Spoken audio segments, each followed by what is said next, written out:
Hello everyone, सभी लोगों का स्वागत है हमारी इस न्यू वीडियो में।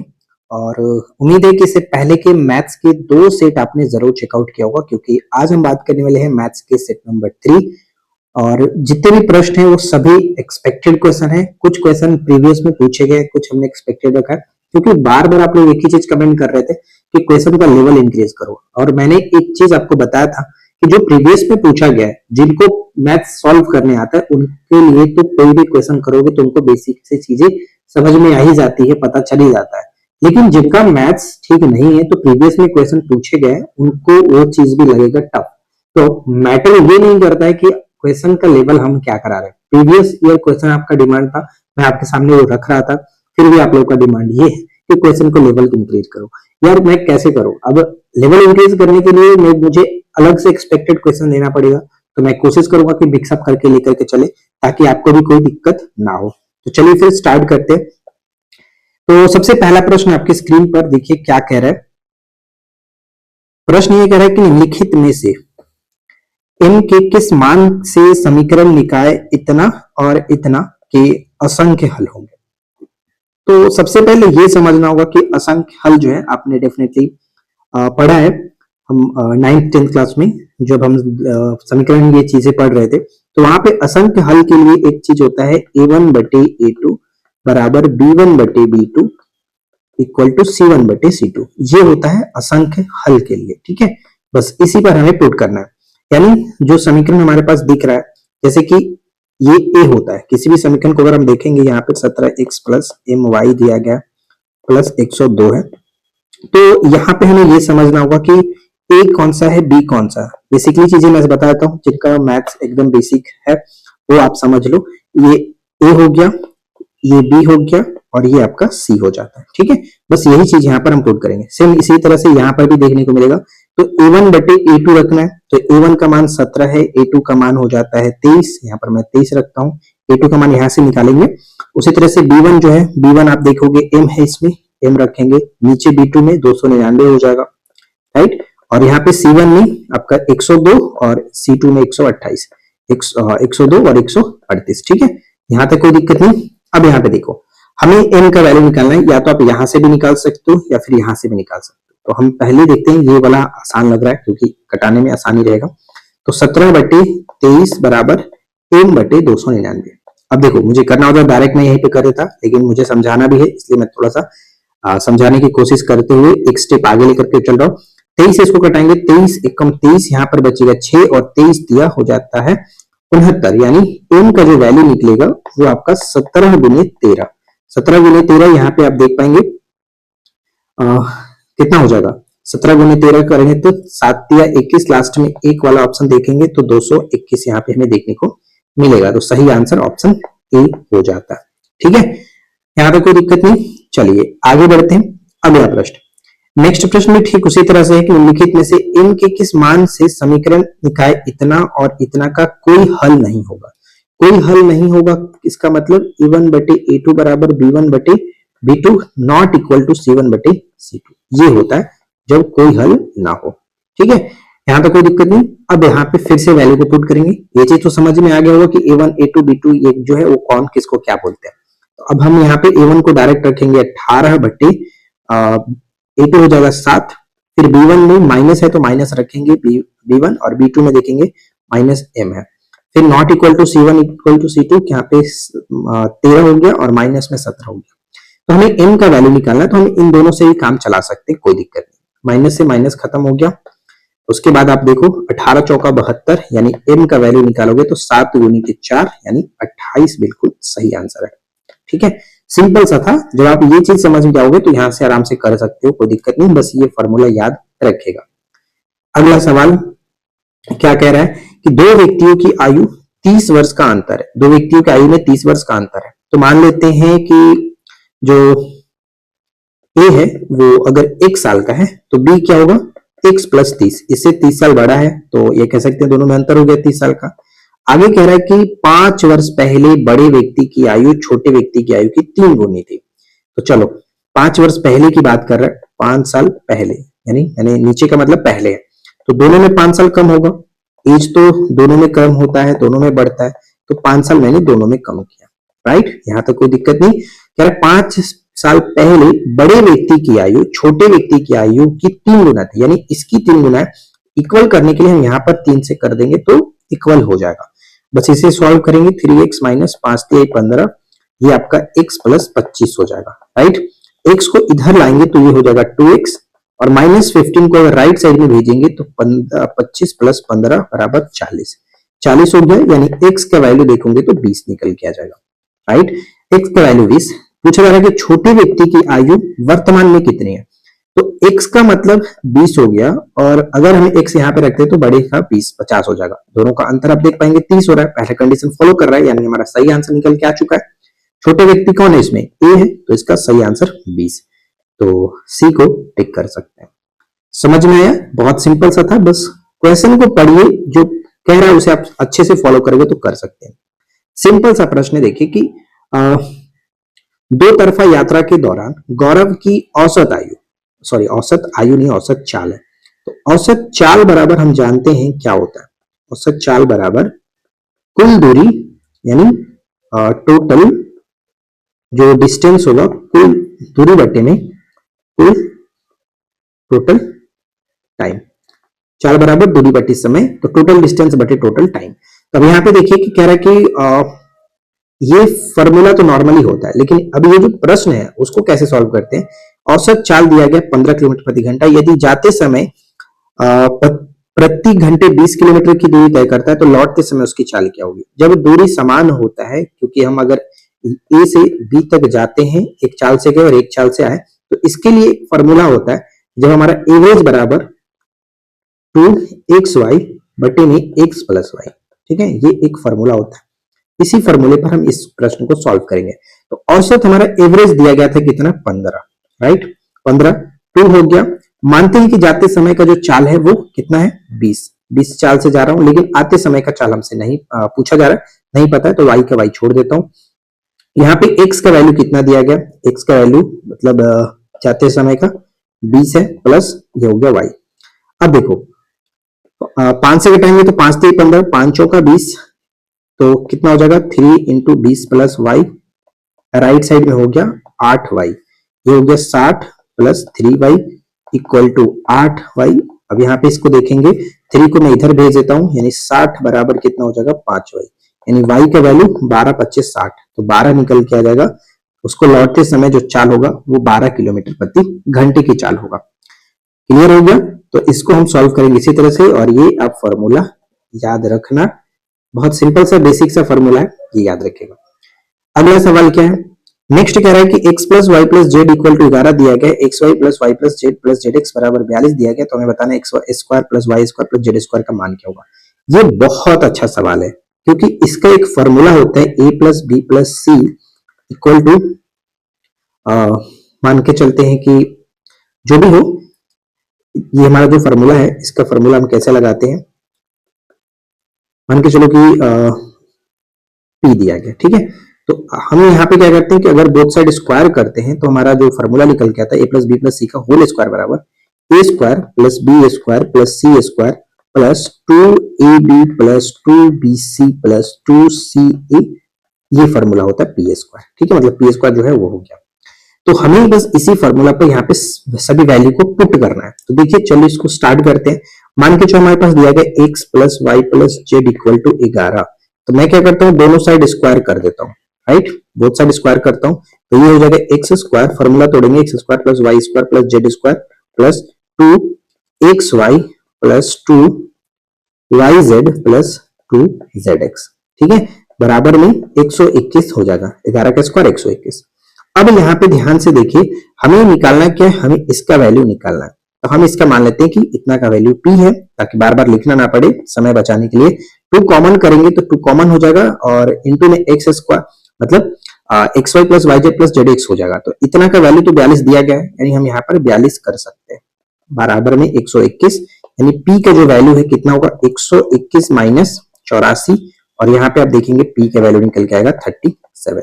तो p का मतलब क्या है, p का वैल्यू हमारा जो है पूछा जा रहा था x square plus y square plus z square का मान हमारा 37 निकल के आ जाएगा, जो कि b में देख सकते हैं। समझ में आया, सिंपल सा है, बस फॉर्मूला याद रखो, ये फॉर्मूला इंपॉर्टेंट है। आगे बढ़ते हैं, नेक्स्ट सवाल ध्यान से देखिए, पी और क्यू अकेले एक कार्य को क्रमशः 9 दिन में और 12 दिन में कर सकते हैं। यानी पी जो है उस कार्य को 9 दिन में कर सकता है, क्यू उस कार्य को 12 दिन में कर सकता है। दोनों अगर का एलसीएम देखा जाए तो 36 हो जाएगा, यानी टोटल कार्य 36 है और इनका इफिशियंसी देखिए, यानी पी एक समय में एक कार्य करने की जो उसका क्षमता है वो 1 मिनट में या फिर 1 दिन में कह सकते हैं, 1 दिन में 4 काम कर सकता है। और उसी तरह से यहाँ पे देखेंगे तो 12 के 36, क्यू 1 दिन में 3 काम कर सकते हैं। ठीक है, प्रश्न में कह रहा है कि यदि क्यू से कार्य को शुरू करते हुए एक एक दिन छोड़ करके काम करे तो बताइए कि कार्य कितने दिन में पूरा हो जाएगा। बहुत अच्छा सवाल है, ध्यान से समझिए। हम काम स्टार्ट कर रहे हैं, मान लो पी है और क्यू है, दो व्यक्ति हैं। अगर एक अकेले करेगा तो ये 1 दिन में 4 काम करेगा, अगर क्यू करता है तो 3 काम करेगा। टोटल काम करना है 36। तो यानी अगर दोनों, जैसे कि देखिए यहाँ पे देखो 3 से मैं स्टार्ट कराता हूं क्योंकि क्यू से स्टार्ट कराना है, तो पहले काम करता है 3। तो ये मान करके चलते हैं कि दोनों 2 दिन अगर काम होगा तो कितना काम होगा, तो 3 और 2 4 7 काम होगा। यानी 2 दिन में कितना काम करेगा, 7 काम करेगा। हमें काम कराना कितना, 36 काम। तो अगर मैं मानता हूं कि 5 से गुना करता हूं दोनों तरफ, तो आप कहेंगे कि 10 दिन में हमारा काम निकल जाएगा कितना, 35 काम। ठीक है, 10 दिन में 35 काम हमारा कंप्लीट होगा। लेकिन हमें करना कितना है, 36 काम करना, अभी एक काम शेष बच रहा है।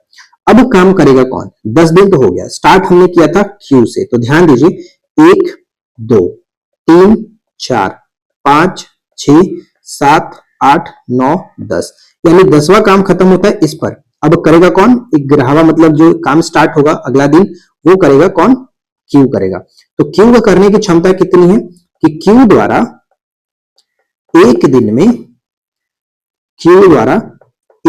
में कितना काम किया जाता है, तो वो आप देखेंगे टोटल काम मतलब 3 करता है। ठीक है, एक दिन में 3 काम करता है, ना, एक दिन में 3 काम करता है, तो उसको काम कराना है 1, तो 1 काम करने के लिए उसको कितना समय लगेगा, 1/3। तो टोटल कितना हुआ, 10 दिन तो यहां पर है, ध्यान से समझो, यही चीज समझना है, 10 दिन और 1/3 और लगेगा, यानी सही आंसर ऑप्शन डी होगा। और ये मोस्ट इंपॉर्टेंट है, इस तरह के प्रश्न हमेशा पेपर में पूछे जाते हैं, तो इस चीज को ध्यान से समझिएगा। यहाँ पर जो हमने गुना किया वो इस काम के नजदीक लाने के लिए किया जाता है कि कितना करना है। ठीक है, समझ में आएगा। इस तरह के और भी प्रश्न आएंगे जहां पर आपको और क्लैरिटी होगा, तो बस ध्यान से समझिए। अच्छा, आगे बढ़ने से पहले देखिए, कुछ लोगों को ऐसा लग रहा होगा कि यार मैं डायरेक्ट इस तरह के क्वेश्चन करा रहा हूं, तो जो प्रश्न पूछे जाते हैं मैं उस बेस पे काम करता हूँ, उसी तरह के क्वेश्चन कराता हूँ। ऐसा नहीं कि आपको हर टाइप के क्वेश्चन कराते चलो, बस लेंथ खींचते चलो, ये काम मेरा नहीं है। और आप इसी तरह के और भी प्रश्न सीखना चाहते हैं, हर चैप्टर के वो कोर प्रश्न जो डेफिनेटली प्रश्न पूछे जाते हैं, तो उसके लिए मैं आपको बता दूं कि हमारे एप्लीकेशन पर एक मैथ्स का बैच है। ठीक है, जिसकी प्राइस फिलहाल हमने कम करके रखी है, क्योंकि आपके एग्जाम अभी नजदीक है और मैं चाहता हूं कि उससे ज्यादा से ज्यादा लोगों का भला हो सके, ज्यादा से ज्यादा लोगों का हेल्प हो सके। तो आप 249 के साथ इस मैथ के बैच को परचेज कर सकते हो, जिसमें चैप्टर वाइज हर चैप्टर के करीब आपको 4 से 5-6 वीडियो ऐसे देखने को मिलेगा। टोटल 66 वीडियो मैंने उसमें अपलोड किया हुआ है, हर चैप्टर से इंपॉर्टेंट क्वेश्चन का कलेक्शन करते हुए बहुत अच्छे तरीके से बेसिक से और अच्छे लेवल के क्वेश्चन कराए हुआ है, जहां से डेफिनेटली प्रश्न पूछे जाते हैं, वो सारी चीजें सीखने को आपको मिल जाएंगे।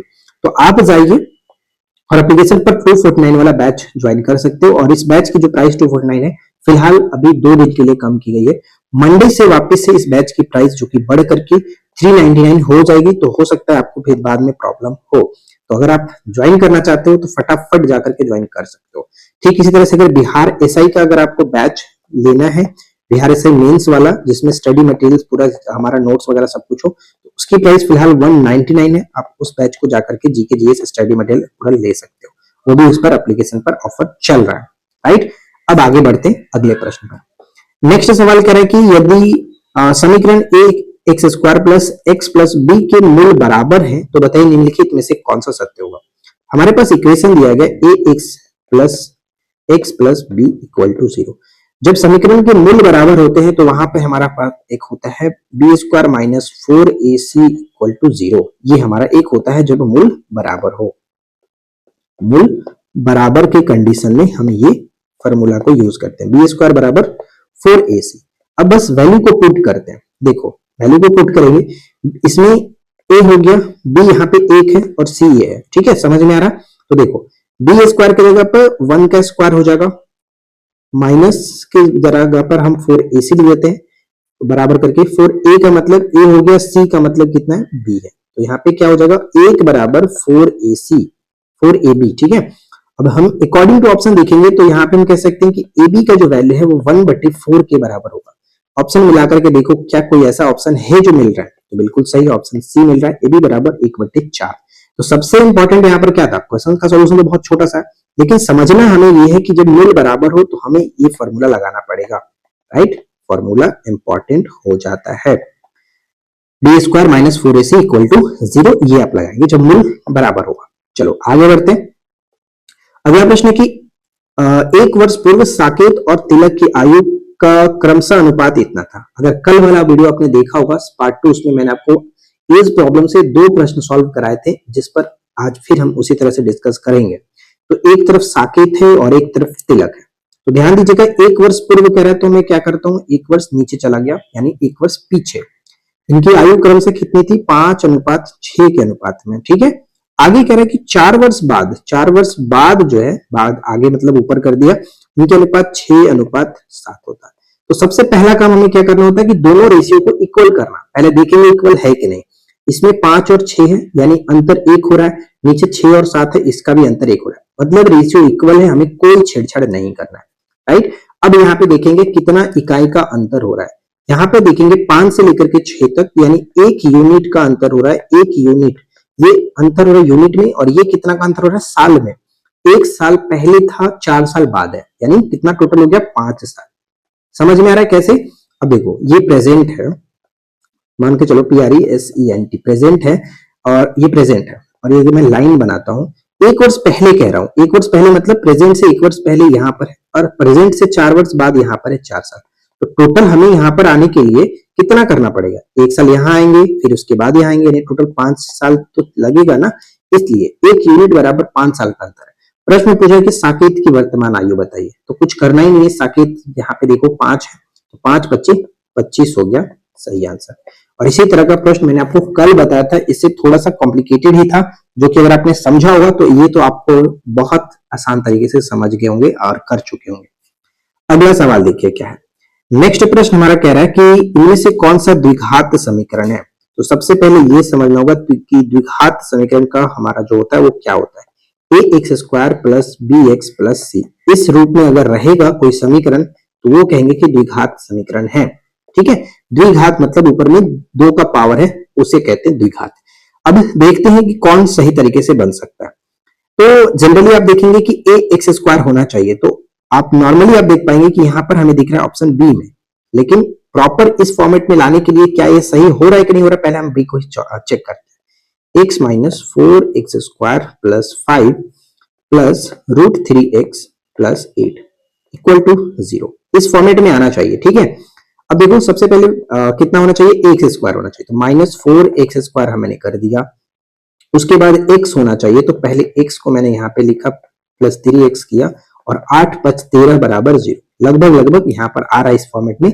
आगे भी करके चेक कर लेते हैं। अब देखो यहाँ पे हमें bx होना चाहिए, अगर मैं x को कॉमन कर दूं तो क्या हो जाएगा, रूट इस तरह से। तो अब देखो प्रॉपर इस फॉर्मेट में आ गया कि नहीं आ गया, यहाँ पर कैसे, ये हमारा a हो गया जो कि x² दिया गया है, उसी तरह से ये b हो गया, ये टोटल b है, x हो गया, और प्लस ये c है, तो ये फॉर्मेट में आ गया। तो सही आंसर क्या है, ऑप्शन बी बिल्कुल द्विघात समीकरण के रूप में है। इस तरह के सवाल प्रीवियस में पूछे जाते हैं, और ये प्रीवियस का ही सवाल है, राइट। अगला देखिए, नेक्स्ट प्रश्न कह रहा है कि यदि ABCD चित्र में प्रदर्शित किए गए अनुसार एक समानांतर चतुर्भुज है जिसके विकर्ण AC और BD O पर प्रतिच्छेद करते हैं, AC और BD जो है वो O पर प्रतिच्छेद करते हैं, तथा OA बराबर x प्लस 3, यानी OA ये जो है x प्लस 3, OB बराबर y प्लस 2 है, OB बराबर OB बराबर y प्लस 2 है। तो बाकी सभी चीज दिए हुए, हमें x का वैल्यू पूछा रहा है। तो देखिए इस कंडीशन में क्या होगा, जब इस तरह से हमारे पास समानांतर चतुर्भुज है तो ये जो कटेगा ये दोनों आपस में बराबर होगा, यानी कहने का मतलब ये हुआ, इसको हम बताता हूं, ध्यान से देखिए कि जो O है ये जो बराबर होगा इसके बराबर होगा, यानी OA इक्वल टू OC के बराबर होगा, और ओबी जो होगा वो बराबर होगा ओडी के। बस यहाँ पे हम सॉल्व करेंगे, आंसर हमारा निकल के आ जाएगा। चलो करते हैं।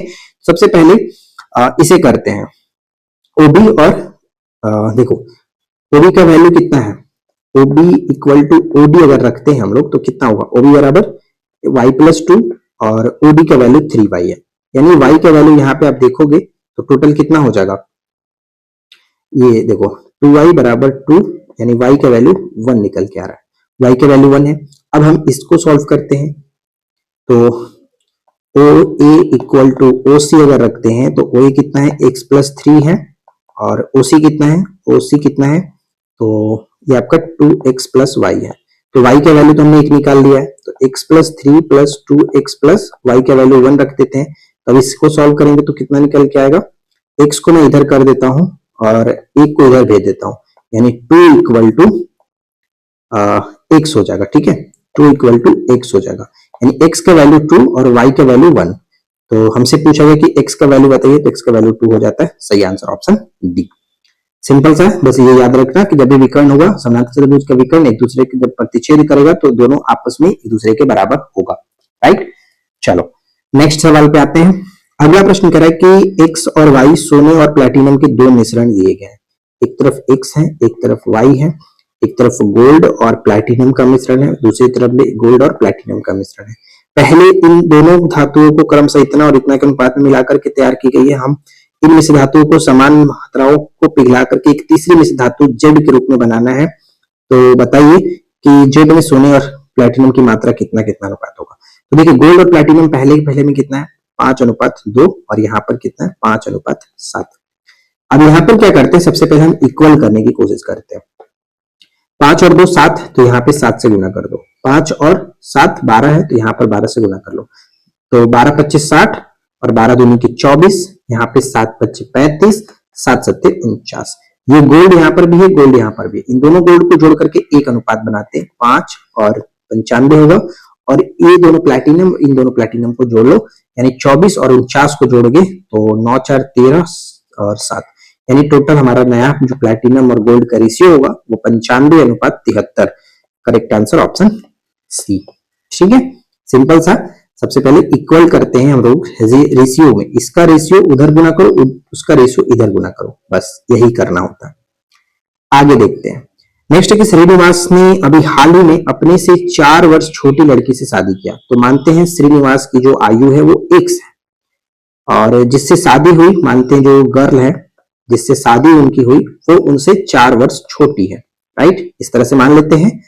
अब आगे कह रहे हैं कि 5 वर्ष बाद उनकी औसत आयु, 5 वर्ष बाद, औसत का मतलब क्या होता है, 5 वर्ष बाद कह रहे हैं तो इसका भी 5 वर्ष बढ़ेगा, x - 4, और इसमें भी 5 वर्ष बढ़ेगा। दोनों में मैंने 5 वर्ष बढ़ा लिया।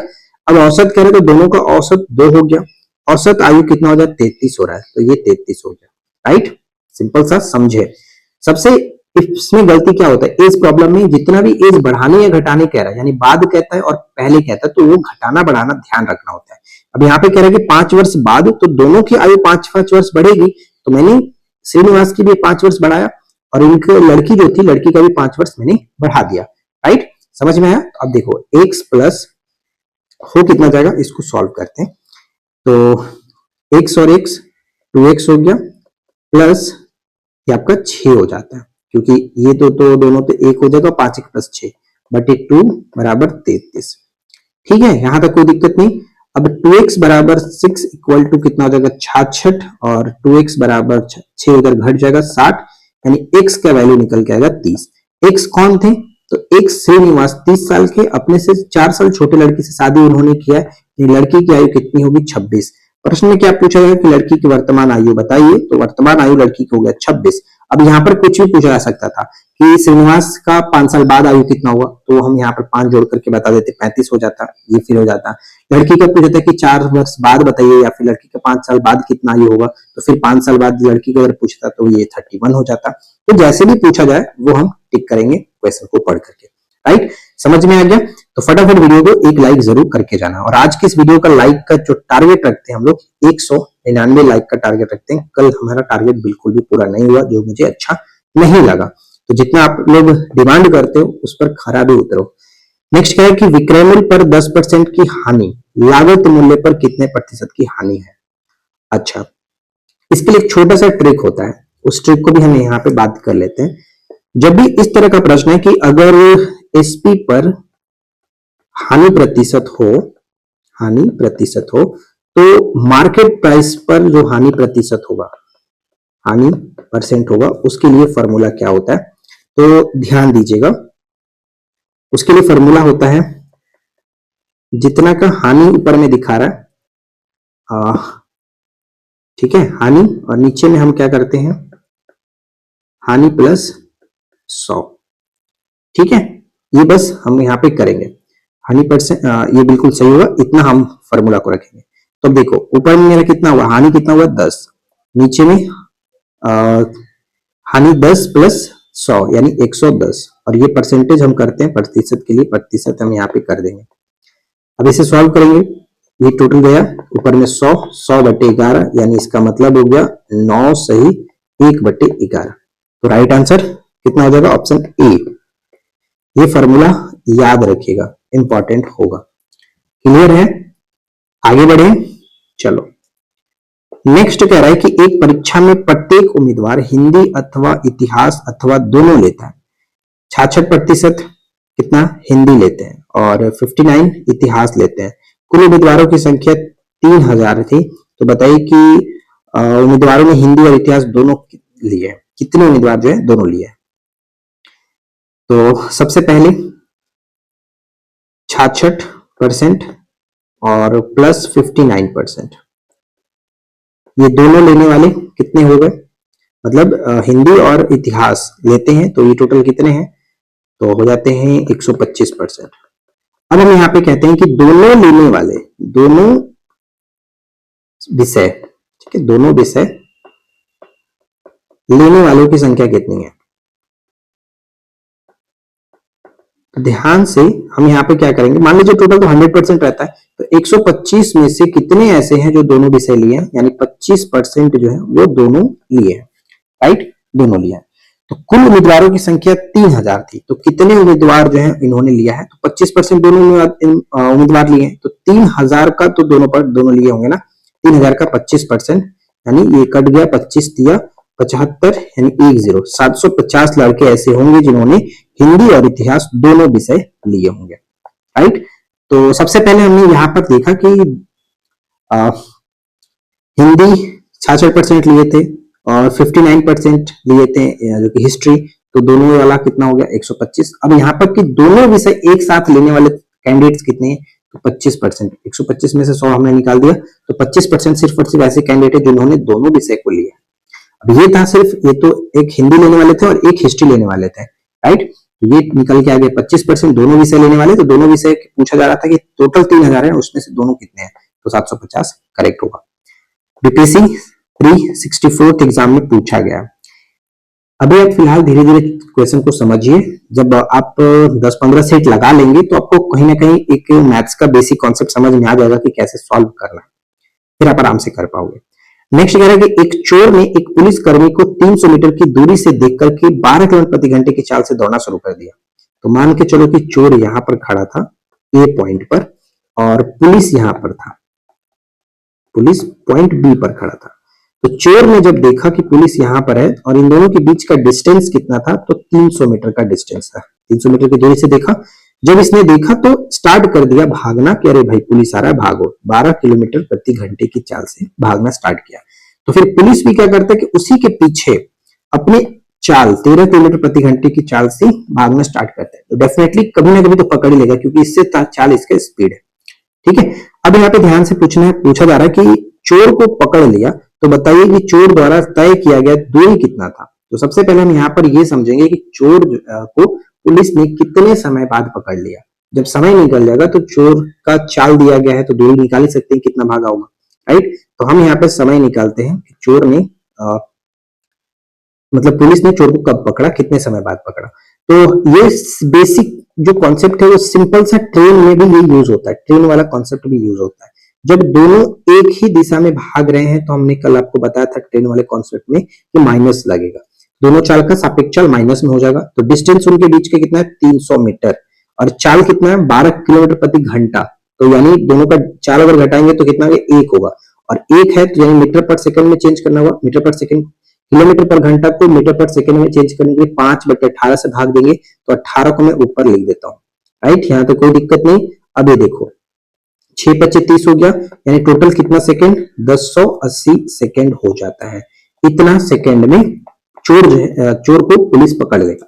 अब यहां तक ठीक है। प्रश्न पूछा कि चोर द्वारा तय की गई दूरी बताइए, तो दूरी हमें निकालना है। तो दूरी बराबर क्या होता है, चाल गुने समय। तो चाल 12 किलोमीटर प्रति घंटे की चाल से चोर भाग रहा था। कितना सेकंड वो भागा, क्योंकि इतना ही सेकंड भागा, इसके बाद तो पुलिस पकड़ ही लिया था, तो अब तो भाग नहीं सकता, यानी इतना सेकंड वो भागा हुआ। तो डिस्टेंस बराबर दूरी बराबर चाल गुने समय। तो समय पहले चाल को हम क्या करेंगे, यहाँ पे देखो मीटर में दिया गया, तो किलोमीटर पर घंटा को मीटर पर सेकंड में चेंज करेंगे 5/18 से डिवाइड करके, यहाँ पे 1080 ये हो जाता है। इसको वापिस से करेंगे तो ये 60 बार में कट जाएगा। 12×25 = 60 गुने 60, टोटल कितना होगा 3600 मीटर। यहाँ पर करेक्ट आंसर निकल के आएगा कि चोर ने 3600 मीटर भागा, यानी 3 किलोमीटर और 600 मीटर टोटल डिस्टेंस उसने कवर किया। तो राइट आंसर यहाँ पर डी निकल के आ जाता है। तो कुल मिलाकर आज हमारे पास इतने सारे प्रश्न थे। उम्मीद है कि वीडियो आप लोगों के लिए हेल्पफुल रही होगी। वीडियो पसंद आया हो तो लाइक एंड शेयर जरूर करो।